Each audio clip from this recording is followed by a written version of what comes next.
नमस्कार, स्वागत आहे तुमचं अन्नपूर्णा किचन मध्ये। रोज रोज सकाळच्या गडबडीमध्ये नाश्त्यासाठी काय करायचं हे प्रत्येक गृहिणी विचार करत असते। तर मी आज तुमच्यासाठी घरच्या घरी अतिशय स्वादिष्ट आणि अप्रतिम अशी चविष्ट छोले पेटीसची रेसिपी घेऊन आलेली आहे। तर ही रेसिपी खूपच कमी वेळामध्ये आणि झटपट अशी तयार होते। चला तर मग वेळ न घालवता रेसिपीला सुरुवात करूया। तर त्यासाठी मी इथे 1 वाटी छोले घेतलेले आहे आणि हे छोले मी 4 ते 5 तासापर्यंत भिजवून हे छोले मी कुकरला छान 3 ते 4 शिट्टी काढून घेतलेले आहेत आणि हाताने प्रेस होईल अशा पद्धतीने हे आपण शिजवून घेणार आहोत। या भाजीला लागणारा मसाला आपण पाहणार आहोत। तर मी इथे 1 मीडियम साईजचा टोमॅटो हा बारीक असा कट करून घेतलेला आहे, 1 इंच अद्रक, 4 ते 5 लसणच्या पाकळ्या आणि 1 मीडियम साईजचा कांदा घेतलेला आहे आणि जास्त मसाला आपण यामध्ये घ्यायचा नाहीये।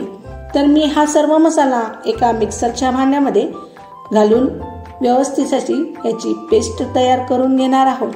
तर मी अशा पद्धतीने छोटे मिक्सरचे भांडे घेतलेले आहे आणि त्यामध्ये आपण सर्व हा मसाला घालून घेणार आहोत आणि याचे झाकण बंद करून छान अशी बारीक पेस्ट आपण तयार करून घेणार आहोत। तर या मसाल्यामध्ये सहसा करून पाण्याचा उपयोग होत नाही, कारण की कांदे आणि टमाटे याला पाणी सुटते।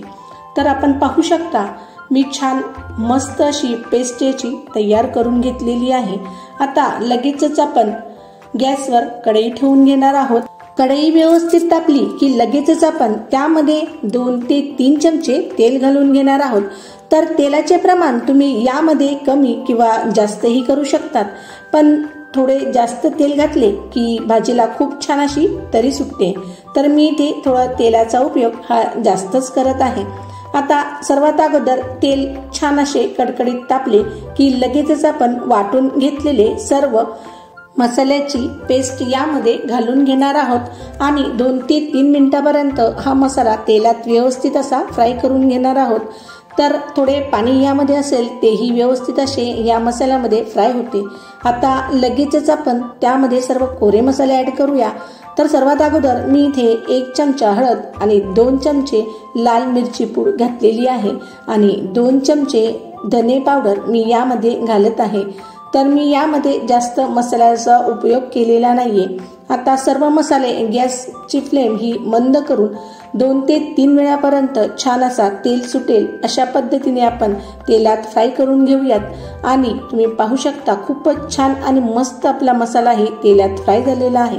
आता लगेचच आपण त्यामध्ये 1 चमचा हा छोले मसाले घालून घेणार आहोत। तर छोले बनवत आहे तर छोले मसाले तर यात घालणारच आहोत। तर 1 चमचा मी छोले मसाले यात घालून घेतलेला आहे आणि चमच्याच्या साहाय्याने हाही मसाला आपण तेलात व्यवस्थित फ्राय करून घेणार आहोत। तर सर्व मसाले तेलात फ्राय झाले की लगेचच आपण शिजवून घेतलेले सर्व छोले यामध्ये घालून घेऊयात। मसाला आणि छोले एकजीव होईल अशा पद्धतीने आपण चमच्याच्या साहाय्याने एकजीव करून घेणार आहोत आणि त्यामध्ये आता 1 ग्लास मी पाणी घातलेले आहे। त्याचबरोबर चवीनुसार मीठही यामध्ये आपण घालून घेणार आहोत। तर छोले शिजवताना मी इथे 1 ते 1.5 ग्लास पाणी घालून छोले शिजवून घेतलेले होते आणि आता यामध्ये 1 ग्लास पाणी घातलेले आहे। पाण्याचे प्रमाण हे तुम्ही तुमच्या आवडीनुसार कमी किंवा जास्तही करू शकता। आता आपण गॅसची फ्लेम ही मीडियम ठेवून 4 ते 5 मिनिटापर्यंत भाजीला छान अशी उकळी काढून घेणार आहोत। तर तुम्ही पाहू शकता 4 ते 5 मिनिटं झालेली आहे आणि भाजीला खूप छान अशी उकळीही फुटलेली आहे। आता लगेचच त्यामध्ये बारीक चिरून घेतलेली कोथिंबीर आपण घालून घेणार आहोत आणि चमच्याच्या साहाय्याने सर्व भाजी एकजीव करून घेणार आहोत। तर तुम्ही पाहू शकता मी आता गॅसची फ्लेम ही बंद करून तुम्हाला दाखवतही आहे। खूपच जबरदस्त आणि छान अशी तरीही या भाजीला सुटलेली आहे आणि चवीला तर खूपच अप्रतिम आणि झटपट ही भाजी तयार होते। मी तुम्हाला झूमही करून दाखवत आहे।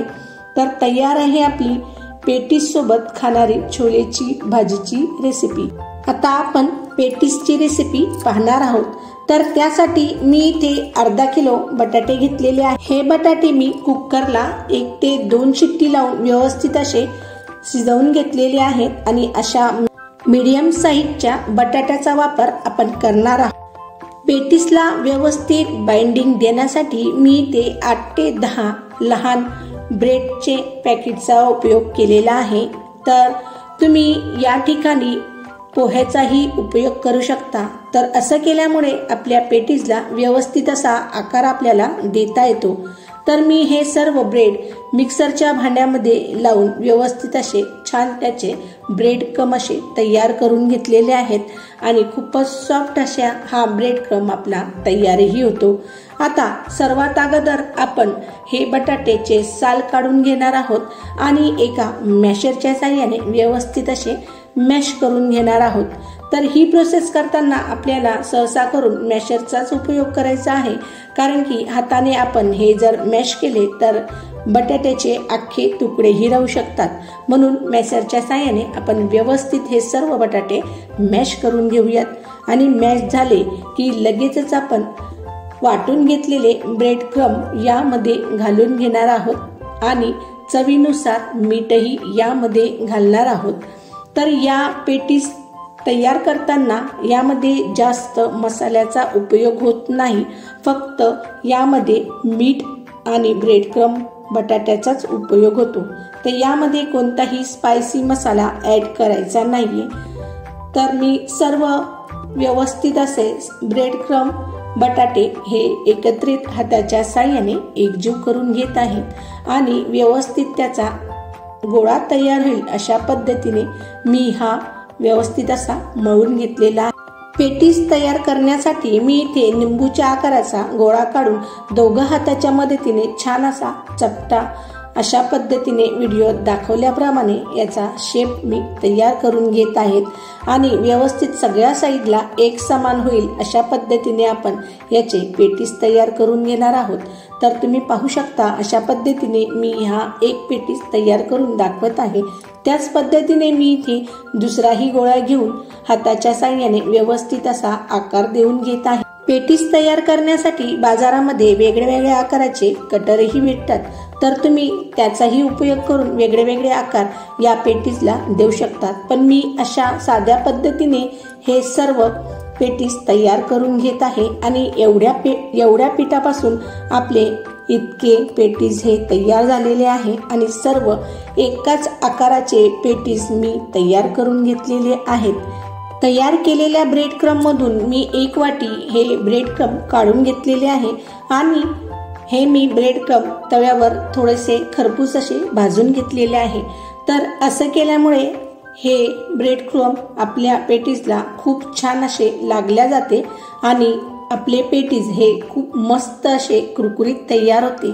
तर मी एक पेटीस यामध्ये व्यवस्थित असा डीप करून घेतलेला आहे आणि त्याच पद्धतीने मी दुसराही पेटीस व्यवस्थित असा यामध्ये प्रेस करून छान याची कोटिंग करून घेत आहे। तर हे पेटीस थोडेसे ओलसर असल्यामुळे हे ब्रेड क्रम सहजपणे पेटीसला लागल्या जातात। तर अशा पद्धतीने मी सर्व पेटीस हे व्यवस्थित ब्रेड क्रम लावून तयार करून घेतलेले आहेत। आता हे सर्व पेटीस आपण फ्राय करून घेणार आहोत। सर्वात अगोदर मी इथे गॅसवर एक तवा ठेवून घेतलेला आहे आणि हा सिंपल तवा आहे। जर तुम्हाला पाहिजे असेल तर तुम्ही या तव्याऐवजी नॉनस्टिक तव्याचाही उपयोग करू शकता। आता लगेचच त्यामध्ये आपण 1 चमचा तेल घालून घेणार आहोत आणि सर्व साईडला व्यवस्थित तव्याला तेलाची कोटिंग करून घेणार आहोत, म्हणजे आपला पेटीस हा कुठेही चिटकणार नाही। अशा पद्धतीने आपण सर्व साईडला तेल फिरवून घेऊयात आणि आता लगेचच त्यामध्ये आपण 1 ते 2 जसे तुम्हाला जमेल तशा पद्धतीने पेटीस आपण घालून घेणार आहोत। पण मी इथे हळूवार पद्धतीने 3 किंवा 4 अशा पद्धतीने फ्राय करून घेत आहे। 3 ते 4 मिनिटापर्यंत एक साईड लालसर अशी फ्राय होईल तोपर्यंत आपण पेटीस हे तेलात फ्राय करून घेणार आहोत। आता 3 ते 4 मिनिट झाले की लगेचच आपण पेटीस हे परतवून दुसरी साईड ही छान अशी लालसर आणि ब्राऊन अशी तेलात फ्राय करून घेणार आहोत। तर तुम्ही पाहू शकता मी सर्व पेटीस हे हळूवार पद्धतीने परतवून घेतलेले आहेत आणि आता दोघं साईड लालसर होईपर्यंत आपण हे पेटीस तेलात फ्राय करून घेणार आहोत। तर हे पेटीस पटकन असे क्रिस्पी तयार होतात। आता दोघंही साईड छान अशी लालसर मी फ्राय करून घेतलेली आहेत आणि ह्या पेटीसला जास्त वेळही लागत नाही। सहज 4 ते 5 मिनिटापर्यंत हे पेटीस फ्राय होऊन तयारही होतात। आता मी हे सर्व पेटीस फ्राय करून एका डिशमध्ये काढूनही तुम्हाला दाखवत आहेत आणि तुम्ही पाहू शकता खूप छान आणि मस्त कुरकुरीत आपले पेटीस तयार झालेले आहेत। तर अशा पद्धतीने मी दुसरेही पेटीस तयार करून घेत आहेत आणि थोडेसे तेल घालून मी पेटीस यामध्ये 2 ते 3 हे सोडून घेत आहेत आणि ही पेटीस आपण 3 ते 4 मिनिटापर्यंत एक साईड व्यवस्थित अशी लालसर झाली की लगेचच आपण दुसरी साईडही परतवून घेणार आहोत। तर चमच्याच्या साहाय्याने हळूवार पद्धतीने हे पेटीस मी परतवून घेतलेले आहेत आणि अशा पद्धतीने सर्व पेटीस मी फ्राय करून घेतलेले आहेत। तर तयार आहेत आपले पेटीस आणि छोलेची भाजीची रेसिपी। तर मी ही रेसिपी तुम्हाला सर्व्ह करून दाखवत आहे।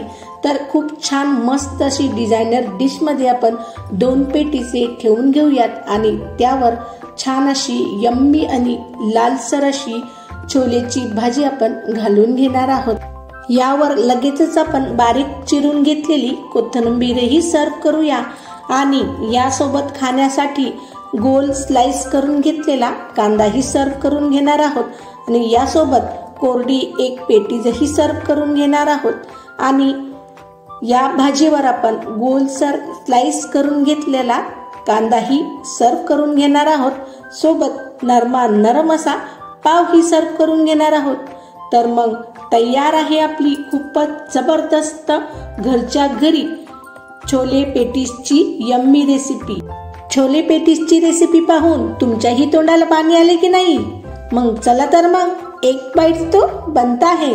तर मग खूपच जबरदस्त आणि अप्रतिम चविष्ट अशी छोले पेटीसची भाजी तयार झालेली आहे। तुम्ही ही रेसिपी रात्रीच्या जेवणासाठी किंवा सकाळच्या नाश्त्यासाठी झटपट तयार करू शकता। तर मग अशा पद्धतीने तुम्ही ही रेसिपी नक्की ट्राय करा आणि कशी झाली आहे ते मला कमेंट्स मध्ये नक्की कळवा। या अगोदर मी छोले भटुरेची रेसिपी चॅनलला अपलोड केलेली आहे। जर तुम्ही ती पाहिली नसेल तर त्याची लिंक्स मी डिस्क्रिप्शन बॉक्स मध्ये देत आहे। रेसिपी आवडल्यास व्हिडिओला लाईक करा, शेअर करा आणि सबस्क्राईब करायला मात्र विसरू नका। धन्यवाद। Thanks for full watching.